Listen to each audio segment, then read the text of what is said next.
rain and strong winds hit the Houston area on Saturday, including afternoon thunderstorms. The National Meteorological Service reported that wind gusts of up to 40 miles per hour were observed in some areas. Flood warnings have been in effect in areas in southeast Texas since heavy thunderstorms hit the region on Saturday. In Montgomery County, a series of intense storms on Saturday morning uprooted trees, scattered debris, and even cut power lines.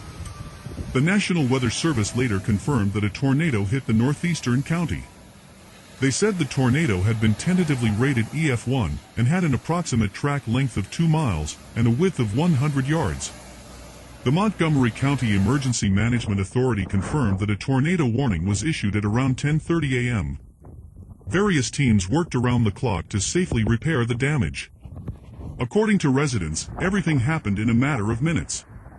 "He hit us hard, sounded like a freight train. Then it was dark," said local resident Jimmy Edwards.